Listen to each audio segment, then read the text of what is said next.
when you think about the student who may be the future doctor, maybe the future lawyer, maybe the future principal, maybe the future inventor that creates the next cure for a disease that we've been wrestling with for decades, and they are halted. They're running up against barriers because there's not enough support while they are a child. How dare we not be disturbed or moved to the point where we say enough is enough and we need to create more resources for them?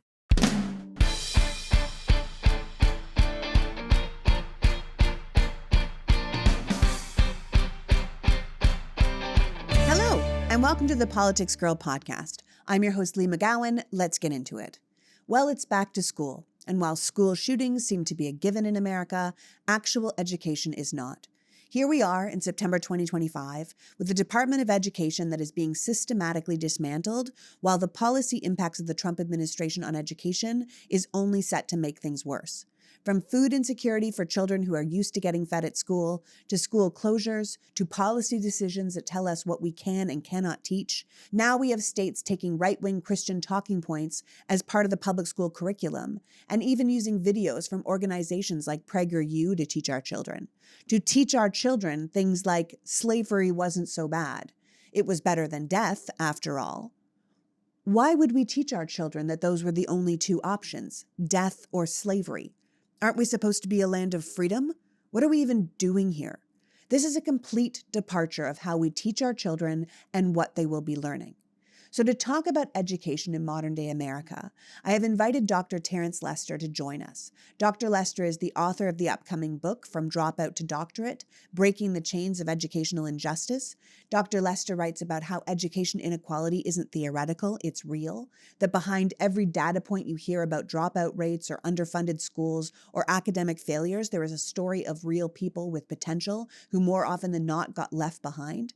Dr. Lester tells his own personal story of going from a high school dropout who faced homelessness and gang violence to becoming a scholar and a humanitarian who has earned a PhD and now works to uplift other people through education. So without further ado, please welcome my guest, author, public speaker, and founder and executive director of Love Beyond Walls, the nonprofit focused on raising awareness on poverty, homelessness, and community mobilization, Dr. Terence Lester. Welcome, Terence. Lee, I'm really excited to be here. You told me something. You said that this is your 200th episode. Isn't that exciting? Congratulations. Yeah, it's amazing. Yeah. Thank you for saying that. Yeah, we've been working really hard, so I really appreciate it. I love my audience, and I love how far we've been able to go with this show and really give people a sense of what's going on in the world without overwhelming them with acronyms and scariness. You know, like we really try and have a conversation with people. So yeah, 200 is a big deal. So thanks for saying that. Yeah, no problem. I really appreciate you joining me because here we are going into the new school year, right? We know that the Department of Education is facing these significant cuts from K through 12 in higher education and particularly in special education programs. And you wrote a book, From Dropout to Doctorate, and you talk about your personal experience of navigating poverty and trauma in a system that is structurally designed to work against you and how important education was to pull you out of that. So I would love it if you could just tell us a little bit about your experience in life, but then what made you want to share those experiences and write this book. Yeah, that's a loaded question. I know. And just lay it on me. It's a conversation. Yeah. I was talking to my mother here recently, and she told me about all of the struggles that she had to endure.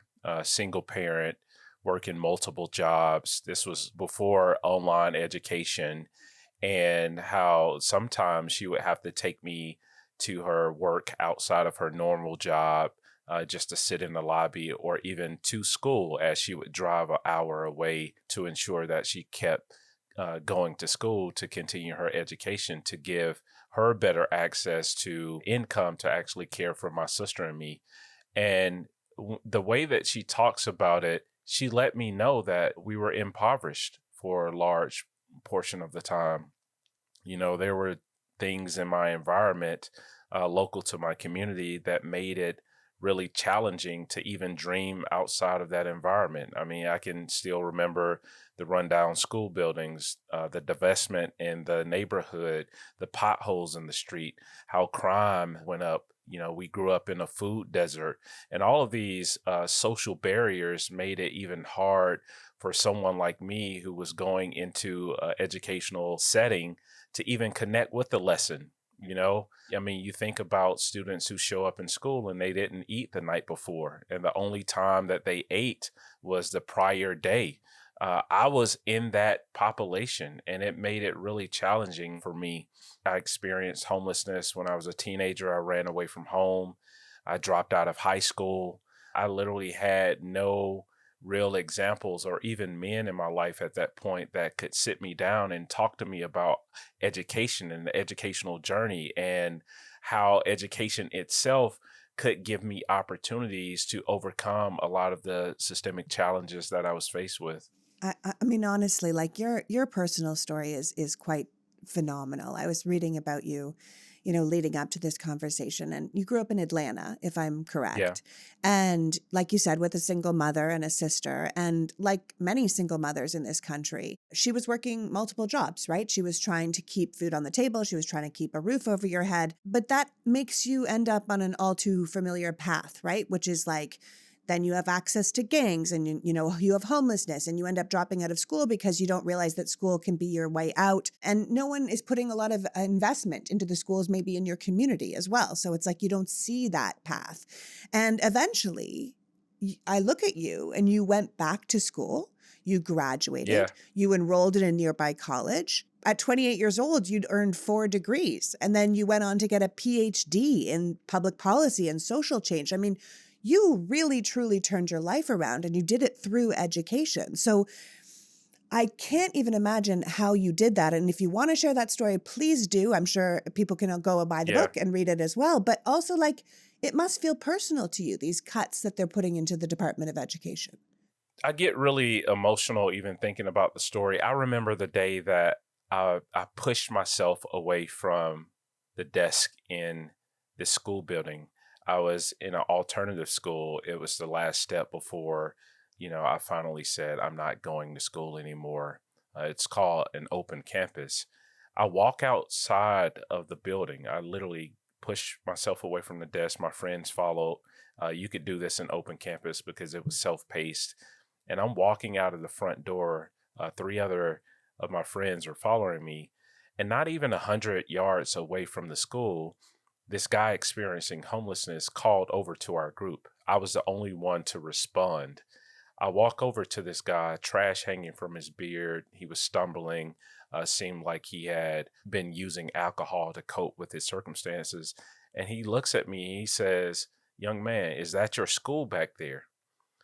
And I say, "Yeah." And he says, "Whatever you do, don't stop getting your education." And he looks himself up and down. He says, "Or one day you'll end up like me." He had no clue that I grew up single parent household, that I've been sleeping in parks, experiencing homelessness as a teen, pushing away from the social conflict that I was having in my home life. No clue that I was carrying emotional trauma stemming from my social environment, but also the educational injustice that I was experiencing from teachers labeling me because they did not understand or have the trauma informed knowledge to really connect with me as a student.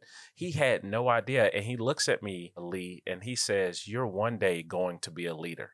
That was the moment, the disruption, the very thing that I needed at that moment in my life, because I couldn't hear from all of the noise, that really pushed me to go back to school. I talked to my mom. She got me back in school as a fifth year senior. I opted not to do a GED path only because GEDs was used historically to stigmatize the Black community and to make you seem like you're lesser than.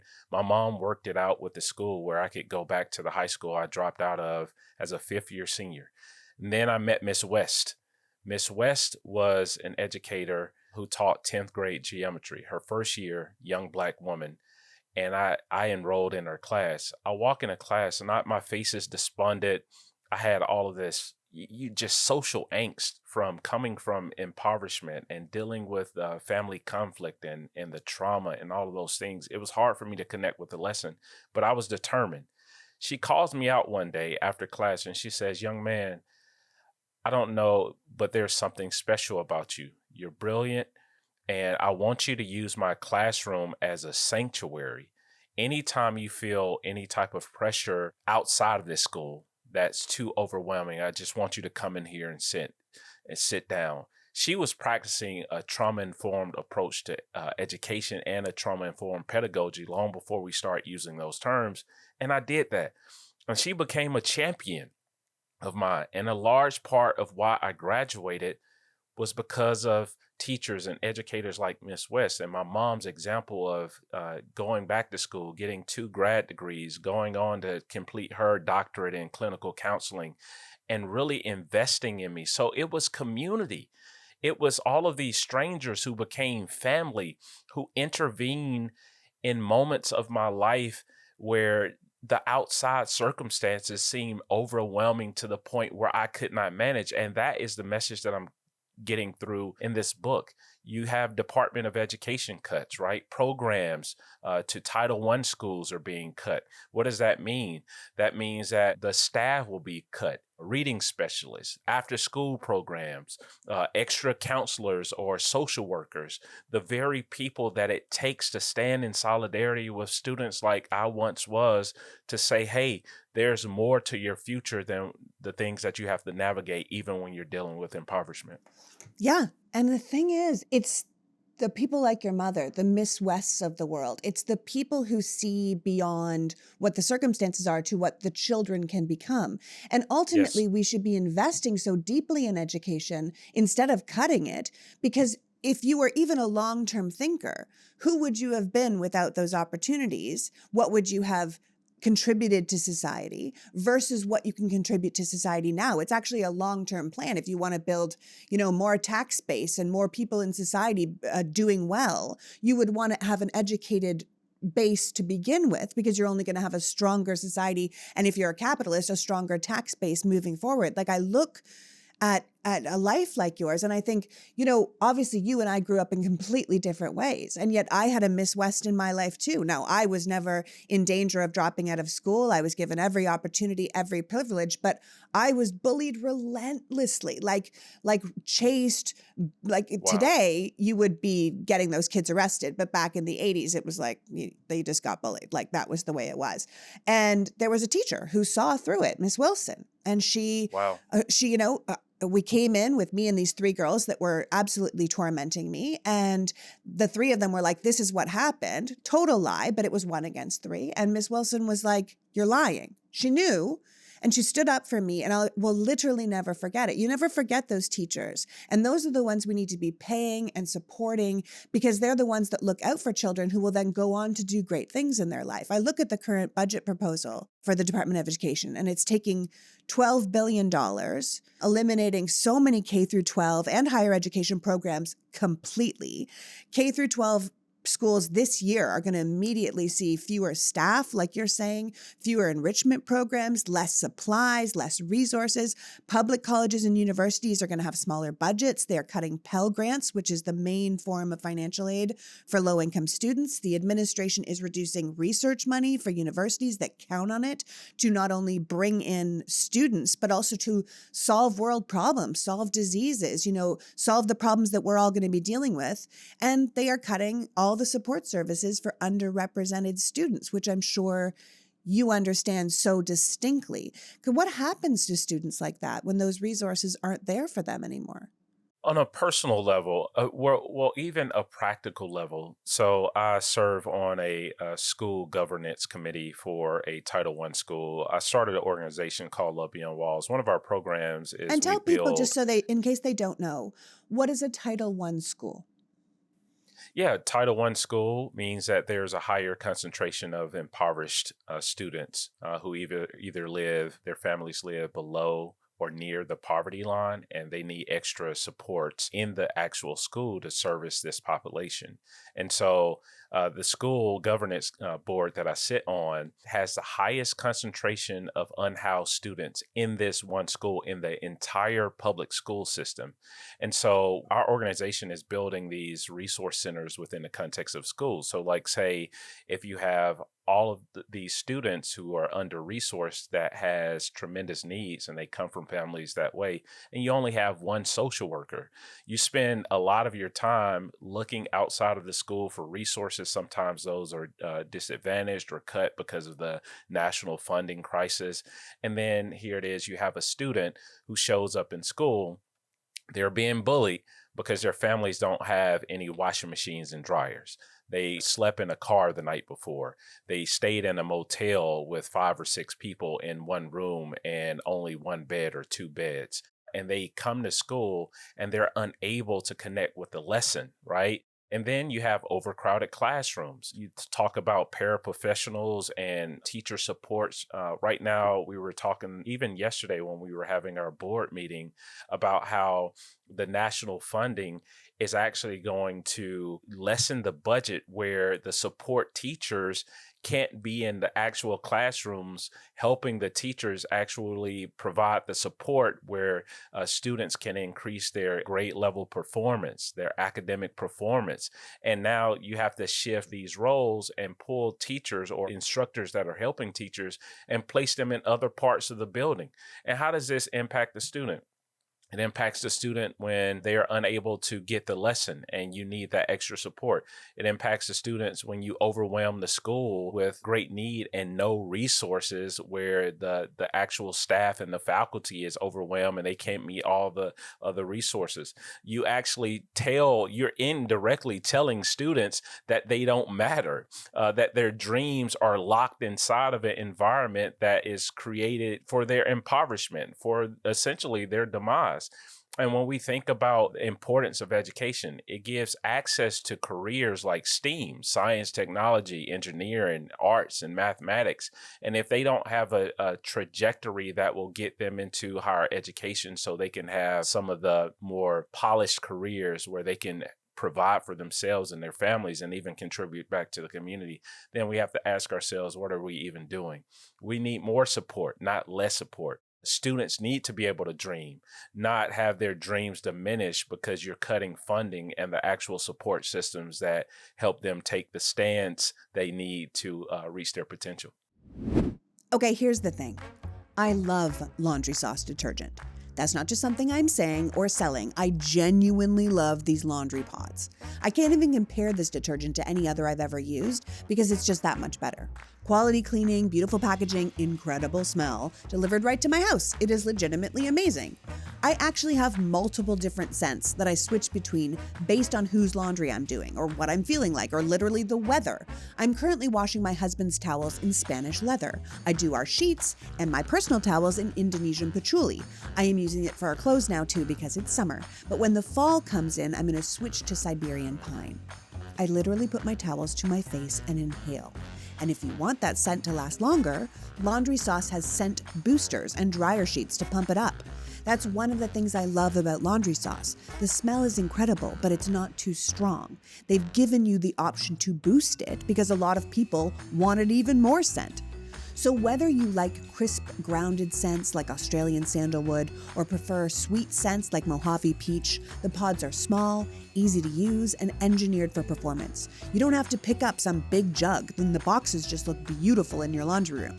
So maybe the best thing about Laundry Sauce is that they offer a full money-back guarantee. So if you don't get better smelling, cleaner laundry, you will get a full no questions asked refund. They are that confident in their product, and honestly, they should be. For a limited time only, our listeners get 20% off their entire order when they use the code PoliticsGirl20 at laundrysauce.com.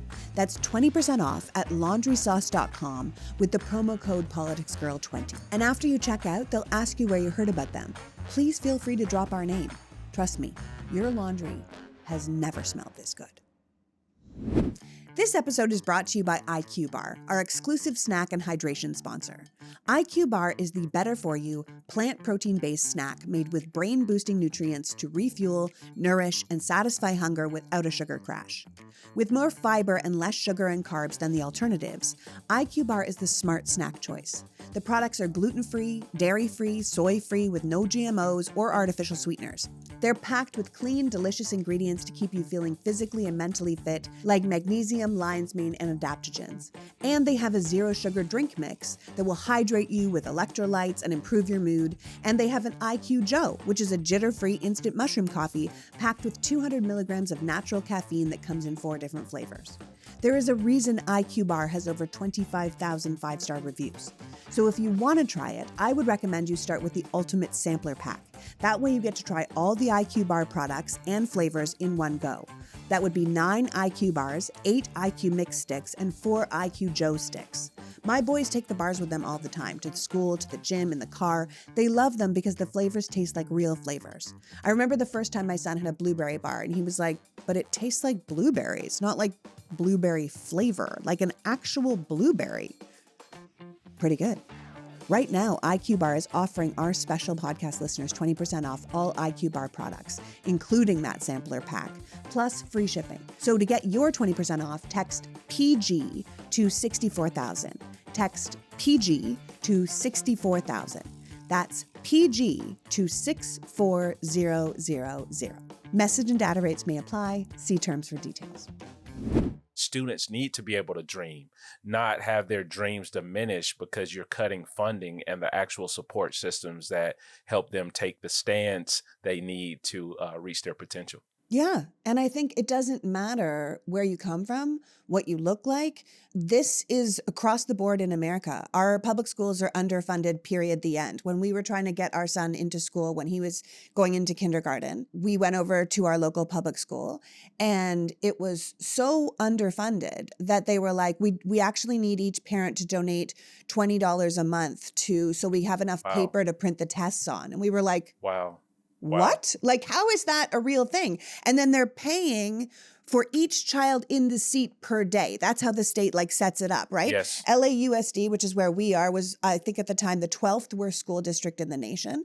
They were doing, and this is not, so what I'm saying is you don't even have to be like, well, I care about children that didn't have an opportunity. You can care about, just bring it right back to yourself. Care about your own children, your own grandchildren. Public school education in America needs to be funded. That's where the money needs to be going. So we build an entire society of children who not only have to work in the next phase of this world with AI and with computers, who are ready for this world, but also who are out of the box thinkers. This whole concept, we don't even know what the problems of the future are going to be, but we know they're going to be there. And we need these children to be absolutely prepared for it. I mean, I was listening to you say that education is no longer a talking point, it's a battleground, right? And so I'm saying, I think this battleground is not just in places where there's Title I schools, but right across the country in general, that every parent in America should be outraged about these cuts to the cost of public education, because these money and services that go to K through 12 schools, that go to colleges, especially colleges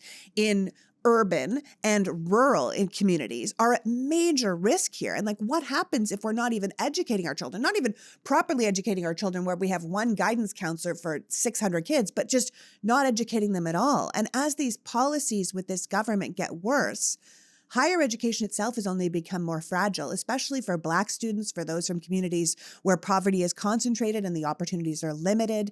I mean, it must feel quite overwhelming when you're in this world and you want to make a difference, to watch what's happening from on high, because even with their new budget, this government is not only cutting education funding, they're cutting SNAP, they're cutting Meals on Wheels, they're cutting programs for the poor, healthcare for the very poorest Americans. And that's only going to compound how people like your mother get their children to school, how people like your mother pay to get food on the table. And we need to think about that. Yeah. As a matter of fact, it should be so disturbing that a child is showing up in the classroom and can't connect with a lesson because they're hungry. Yes. It should be disturbing that an educator has an overwhelming amount of children and not enough resources to actually educate the next future. You brought up AI, Lee, and I'm very much afraid of the future of students who are living in environments, both urban and rural, that have greater exposure to poverty. And here's why. AI is going to replace jobs, right? some of the jobs that people acquire, whether it's driving a bus or being someone who is standing behind a cashier register. We see right now technology taking over and the workforce being reduced to the point where jobs are going to impact the ability to just care for yourself, to be able to work and make a sustainable living where you can provide for yourself and your family and contribute back to community. And I believe that this is going to increase homelessness across the country, because one of the leading causes of homelessness is actually job loss and having less income than you need to actually provide for yourself, and having an enormous, budget where you can't even, access, I would call it accessible housing, not just affordable housing, because people right now can't even afford affordable housing because of the rising costs. And so I'm really nervous, when you think about the student who may be the future doctor, maybe the future lawyer, maybe the future principal, maybe the future inventor that creates the next cure for a disease that we've been wrestling with for decades. And they are halted. They're running up against barriers because there's not enough supports while they are a child. How dare we not be disturbed or moved to the point where we say enough is enough and we need to create more resources for them? I normally tell people when I show up on podcasts like this, or I'm able to speak before crowds or write books, I travel a long way to get here. And I'm not talking about by car or by plane. I'm talking about the barriers, the resilience, the homelessness, the days I didn't have anything to eat, watching my mom struggle to overcome impoverishment, showing up in classroom, not being able to connect with the lesson because I have all of this emotional weight on me, and not feeling like I was good enough until one day somebody said, I'm going to step in and invest in this student, in this child, in a way where they're able to see this potential. But it shouldn't stop with a story like mine. It should be across the board. We should be outraged and showing up in our school systems to look for the future leaders, the future doctors, and saying, what can I do to ensure that that student's future is bright? Yeah, absolutely. I mean, that's why people say like racism affects everyone, sexism affects everyone, poverty affects Yes. everyone, because it's like, how many diseases didn't we cure? How many, inventions didn't we get because we didn't find or allow those people that would have become those people to succeed? I think about, Mm. the story from those beautiful women they made the movie about it at NASA, who were the ones that solved the math equation on their own. And they were Black women put in a separate room in a separate, whole wing. And they were the ones that got those astronauts home, right? Without those hidden figures, which is what that movie's Mm. called, what would have happened, right? Like we have lost so many cures and inventions to not allowing those children to become the adults they should have become. It hurts everyone. Like the reason we don't have universal healthcare in this nation is because we were racist, right? Like we were like, well, I don't want the Black people to get healthcare, so I'll just not take it myself. Like it was just horrendous. We hurt ourselves with our racism, right? Like it's just terrible how much it goes back to it. And you're talking about homelessness and how this is going to make more homeless people. And of course it will, right? Of course it will. And I think about this recent crackdown of the homeless in DC, right? Oh, And yeah. the homeless encampments where the Trump administration is now promising to roll this action out to other major cities. And I think like, are you kidding me? I'm watching these people cheer for the most disenfranchised in our society, losing what's left of their possessions. This is all they have left. And they're just flattening homeless encampments with like, equipment Bulldozers. with bulldozers and throwing it Yeah. all in dumpsters. And I'm like, that doesn't solve homelessness. That doesn't solve homelessness. It just hurts the homeless. People don't even think about it, right? Everything you own and possess is in a tent, right? Your birth certificate, driver's license, maybe your vital records or documents. And when it's trashed, you know how hard it is to recover ID when you don't have ID or an address to actually prove that you are who you say you are.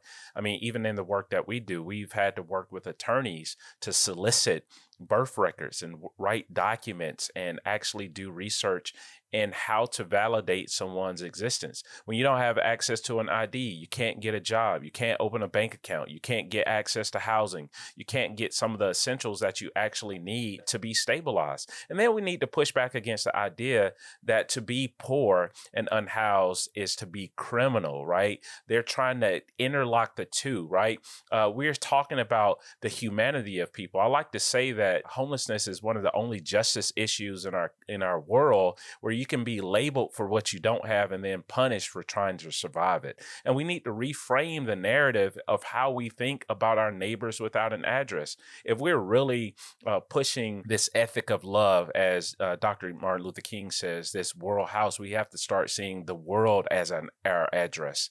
We have to start thinking about the interconnectedness and the interrelatedness of all of us, that what I do for you, I'm also doing for myself. Correct. For the betterment of humanity, right? Our unhoused neighbors are just as human, just as dignified, just as worthy as anybody else. And research actually shows, coming out of Johns Hopkins Hospital, that people who commit the most crimes aren't people without an address. They're actually people who are housed. And so we just need to reframe that narrative, and we need to push back against the cuts with housing first policies, because that's even connected to students and youth.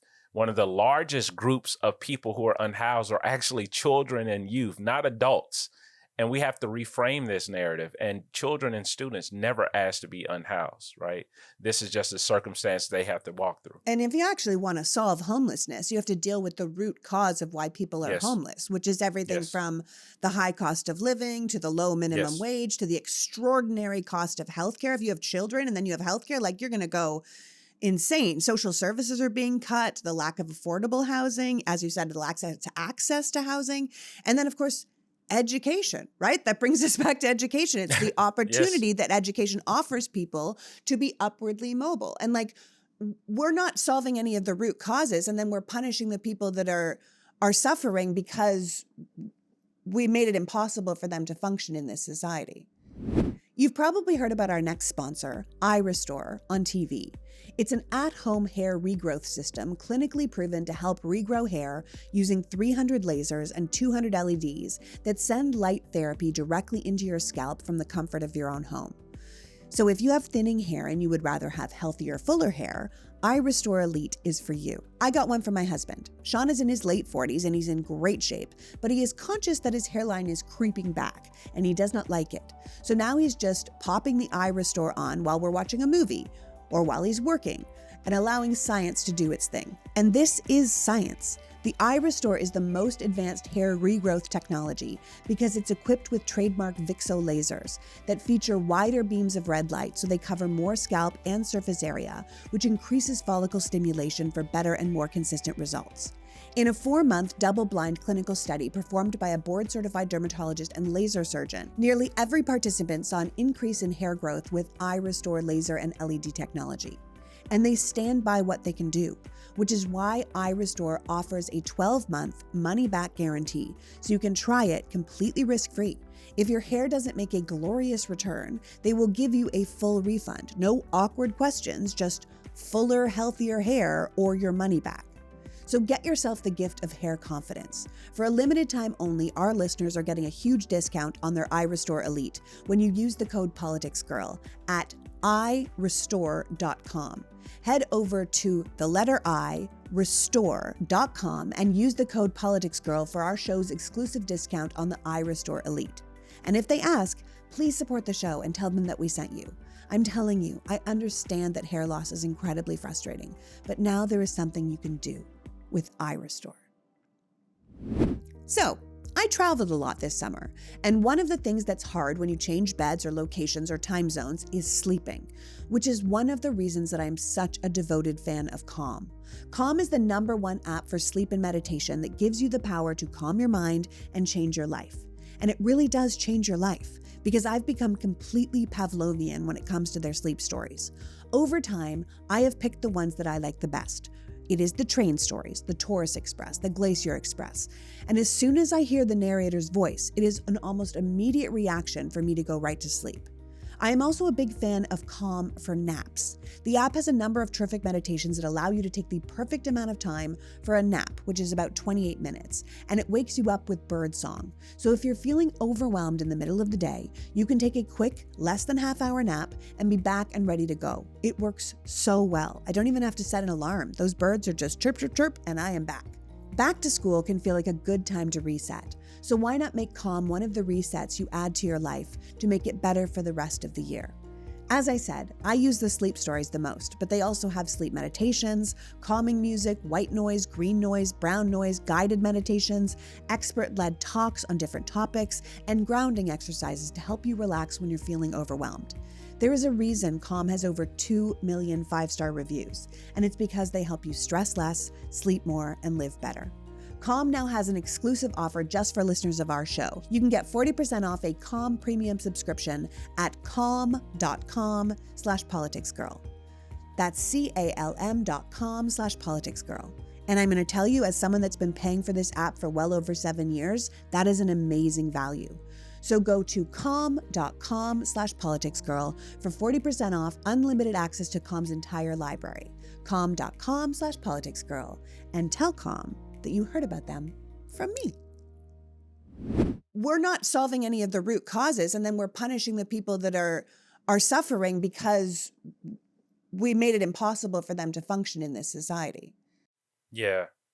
How do you create punitive measures for people who don't have access, right? Dr. Gowan, in her book, Hobos, Hustlers, and Backsliders, she has a chart, these socially constructed ideas of how we see poverty, right? These narratives, sin talk, sick talk, and system talk. The sin talk category has to do with how we think.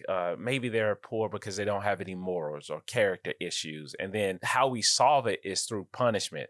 Or the sick talk, right? We talk about maybe they're addicted to substance or they have some type of mental health challenge. And she says, normally when we talk in these terms and we pathologize people, we don't actually provide the actual resources people need. And so sometimes people who have access to housing, have access to mental health support, have access to these things are actually stigmatizing and pushing people away that don't even have access to the resources that they enjoy themselves. But we never talk about the systemic issues which you raise, right? The lack of access to accessible housing. When you get placed on a list, right, for housing, sometimes you have to wait 2 years because it's a small amount of housing available to a large population of people who don't have access to housing. Healthier access to healthcare, right? I think about our organization, how we're working with people who are living on the streets with disabilities,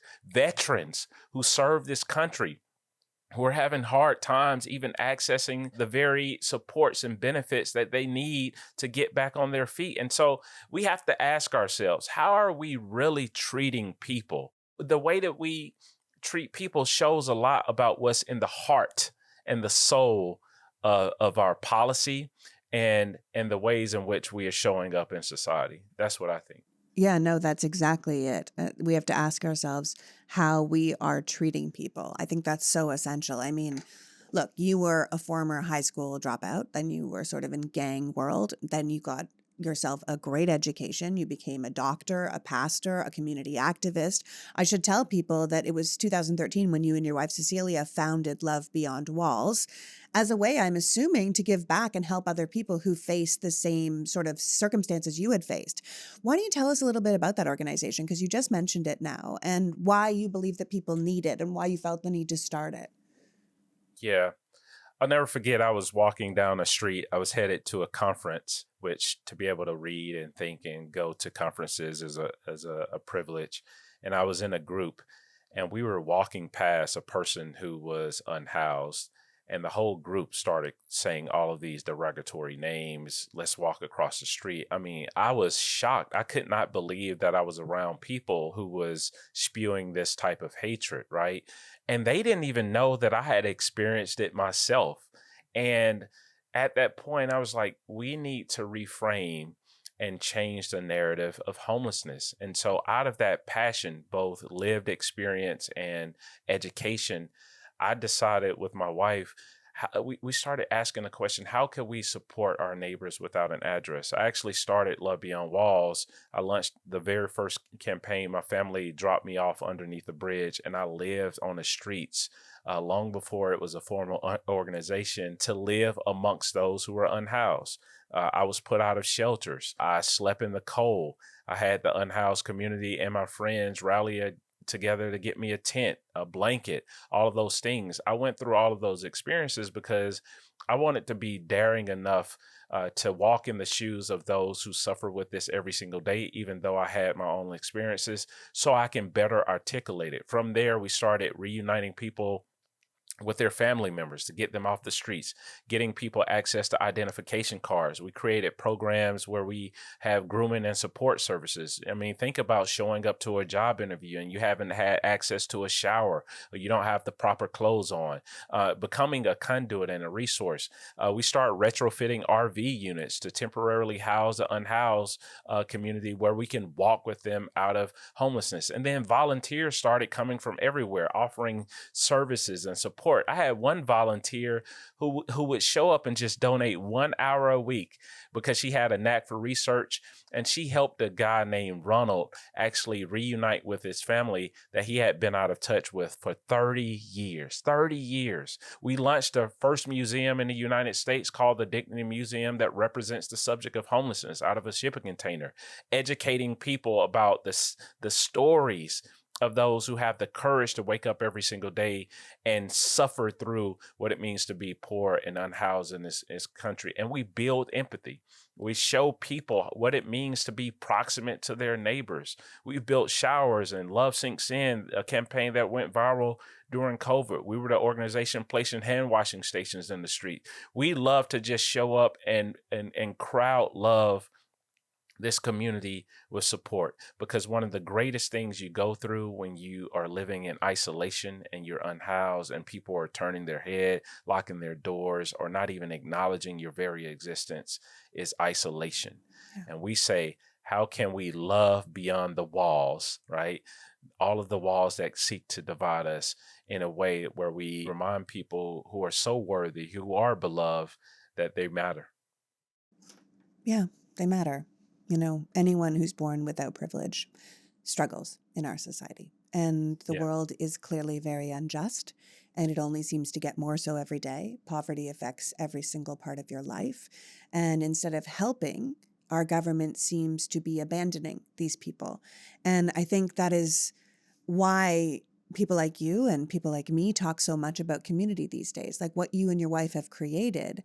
This power of community to make a difference, to hold people up in our society. I mean, I was looking at your old, other books that you've written, and one of them is called I See You, How Love Opens Our Eyes to Invisible People. And I thought the concept of invisible people is exactly right. And then, of course, you wrote When We Stand, the power of seeking justice together.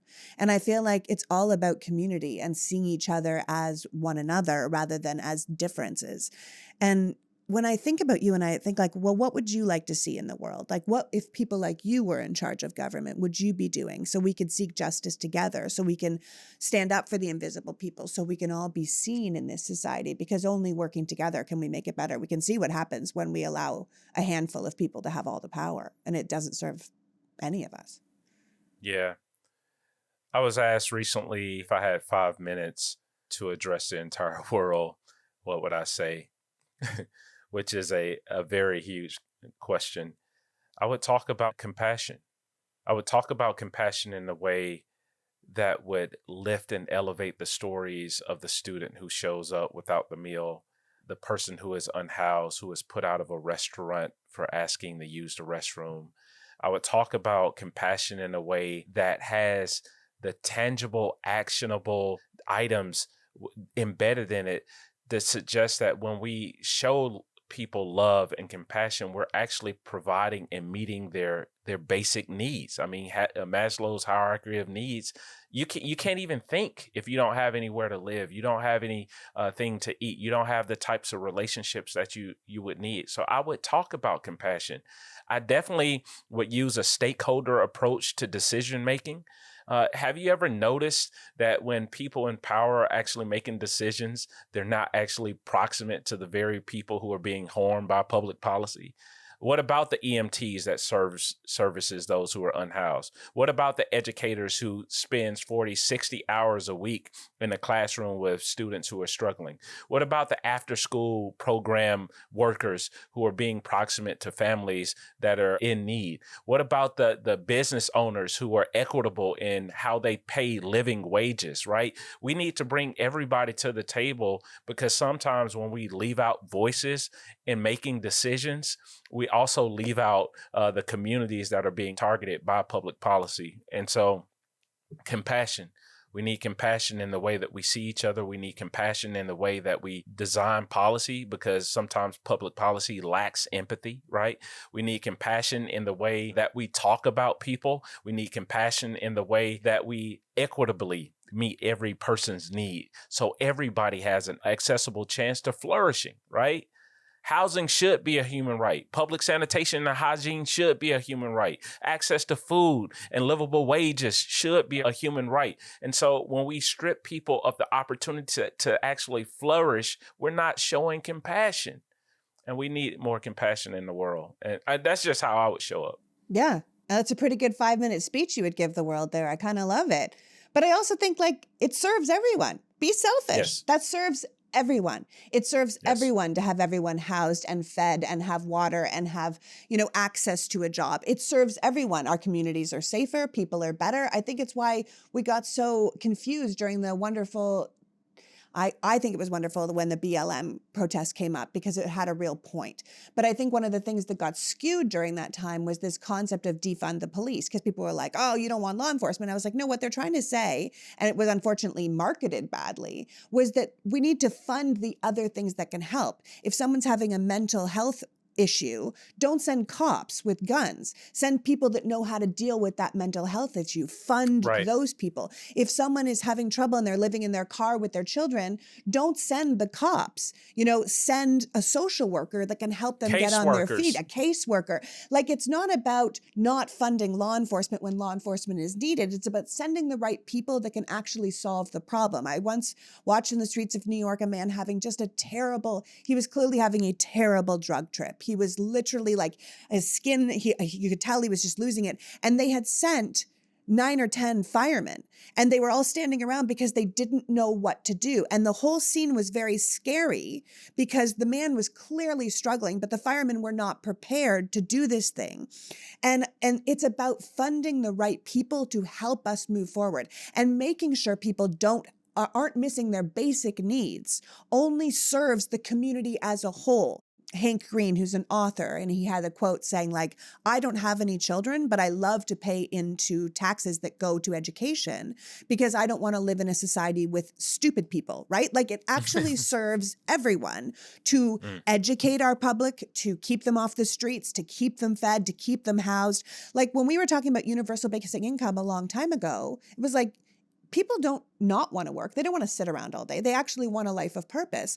But we've made a society that's so damn expensive, people can't do the most basic things. We used to say with housing, I live in a 2-bedroom house. We should have moved out of this house years ago, but we couldn't afford the next jump, right? The next step up. So we stayed still. So that meant that the next family coming along couldn't take our house, right? And then the family that was living in a 1-bedroom apartment, they don't move out. So then the people that should be going in there, and then the studio apartment, they don't move out. And then that's how you end up homeless, because the person that should just have a studio apartment can't afford it anymore because no one's moving along because everything has become too expensive. So it serves our community truly to take care of everyone. This idea that I just need to take care of myself has actually not served us in any way. Your story to me is so personal and so honestly universal in many ways, because I'm sure you'd be the first to say that you're not the only person who lived like this. I'm currently reading the most amazing book. It's called My Friends, and it's a book it's a fictional book by Frederick Backman. And it's about 4 kids who really have major troubles at home. And they, one child's being beaten, one child doesn't get enough to eat, and they form a friendship. And it's sort of a reflection back from the one last friend about his life as a child and all the opportunities they didn't get. And the one person who saw one of them as someone that was worthy, the Miss West of the group in your life, who was a janitor, who saw this one kid as the artist he was. And it's an amazing story about what happens when we have these invisible people who fall through Yes. the cracks and we don't see them, and how essential it is that we take care of those people, not just to serve those people, but to serve society as a whole. To serve society as a whole. Isn't that the message? Yeah, That is the message. yeah, it really is. Wow. Honestly, I want to thank you so much for joining us today, Terence. Please tell people, first of all, the best way to buy your book, but also to help you and Cecilia with your amazing organization as well. Please tell us how we can support you, follow you, and help you with your work. Leah, I really appreciate you. It is very humbling to hear that you're impacted by my story. But my wife and I, Cecilia, we're working through Love Beyond Walls to ensure that there are resource centers in Title I schools. We've already launched 2. We just started a little earlier this year, and we already have 7 schools lined up. That's how much need, right? If you want to support us as we're supporting students who may be unhoused, you can go to lovebeyondwalls.org, click Zion's Closet, that's what we call it, and help us build this type of support so the educational futures of students can be supported. So we can support educators and principals and social workers doing very important work every single day. I have a book coming out. We talked a little bit about it. It's called From Dropout to Doctorate: How Breaking the Chains of Educational Injustice Can Actually Change the World, right? And if you want to support that book, wherever you buy books, please pick it up. It's part my story, but it's also part a call to what you can actually do to make a difference in the lives of students who may be struggling. Yeah. And that will only end up serving all of us in the end. Yes. Yeah. Yes. Thank you so much for coming today, Terence. And thank you for having the courage to move through your life without giving up. I think that we really have to honor the people that did that, because you go on to help so many other people. And I'm so grateful that you're here. I'm so grateful for the work that you're doing. And I'm so grateful to your mother for working as hard as she did to make sure you got to where you needed to be. Yeah. I never gave up. That's the key. Thank you so much, Terence. Thank you. So that was Dr. Terence Lester, reminding us that when we leave certain voices out of the discussion, we leave out the very people who could have the solution because they truly understood the problem. That compassion is everything. That we need to understand that funding education, supporting those who are struggling or dealing with homelessness, is not just about doing the right thing for those in crisis, but about doing the right thing for society as a whole. That citizens who are safe and fed and housed only make a stronger, safer world for all of us. That students who are seen and educated only make a richer, more capable, successful society. That we must reframe the narratives of who deserves to thrive in this country so that it includes everyone. It is the isolation and lack of opportunity that lead to crime and despair, and we don't want that for anyone. I want to thank Terence for joining us today, and you for caring enough about this country to be here. Now go buy his book, From Dropout to Doctorate, or check out lovebeyondwalls.org and help him help others through Zion's Closet. We can no longer count on our government to look out for us, so it is going to come down to us looking out for each other. I, for one, am on board to do that. Until next week, PG out. Before you go, if you like what we do here on the Politics Girl podcast, if you feel the efforts we're making here are worthwhile, then please consider being a patron of our work. If you're already a premium member of this podcast, thank you so much for your support. And if you're not a member, you can join us by signing up in the bio of this episode, but also at politicsgirl.com. You will receive this podcast ad-free, delivered directly to your inbox, along with my kitchen rants. Mainstream news lets you down every day. They are not giving you the truth. They're not having these kinds of conversations. They're only giving you some version of billionaire-backed propaganda at this point. So if you want real knowledge and education and facts that are essential, then support those of us out here still bringing them to you. Please click the link in the bio of this episode or on our website to sign up. And as always, please like and share this podcast so we can grow our audience, because the more people who have access to this kind of information, the better. As always, thank you so much for your time and support. The Politics Girl podcast is written and performed by me, Lee McGowan, and produced and edited by Happy Warrior Entertainment. All rights reserved.